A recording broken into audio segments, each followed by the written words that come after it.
قرآن کې سجدي کول د دې څه حکم دی؟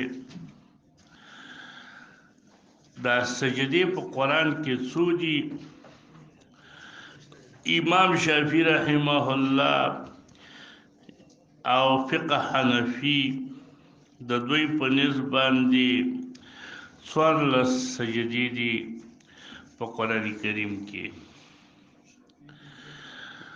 خو دومره یو فرق دی چې د امام شافعي رحمه الله په نسبت په سورة حج کې 2 سجدي دي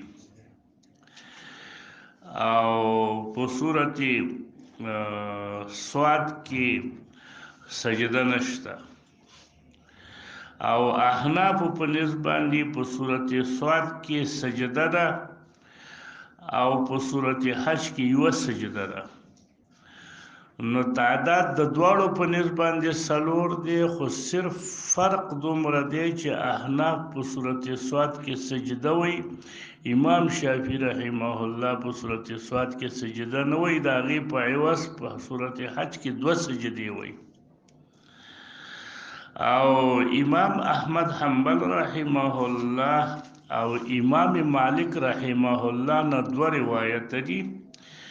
یو روایت چې د امام احمد حنبل رحمه الله سره شریک دی، د دواړو رای دا ده چې په قرآن کې 15 سجدې دي. 14 دغه دا 15 سجدې هم دغه دي چې په حج کې 2 سجدې هم شته او په صاد کې هم سجده شته. نو د دوی په نسبت باندې سجدې د قرآن کریم هغه عدد 15 دی. امام مالک رحمه الله نه چې کوم مشهور روایت دی نو هغه دا دی چې 11 سجدې دي په قرآن کې، او دا مفصلاتو کې چې کومې 3 سجدې دي په آخره کې په مفصلاتو کې، نو هغې باندې هغه قایل نه دی وی.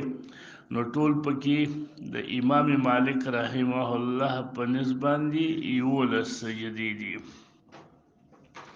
اوس دا سجدې د ائمه ثلاثه په نسبت باندې دا سجدې چې سنت طریقه ده که چا ونه کړله خیر دی، او د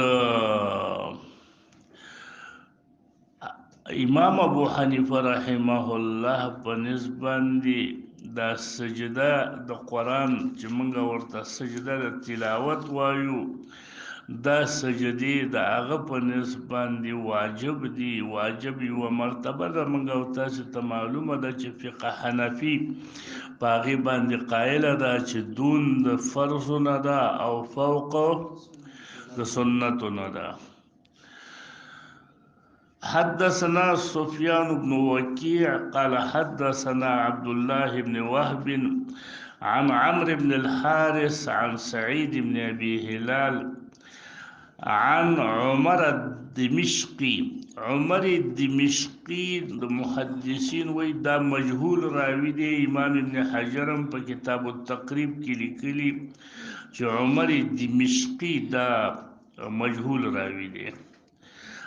عن ام الدرداء او د ام الدرداء نه وی د عمر الدمشقي سمعا نه ده ثابته، نو یو پکې انقطام ده. عن ابي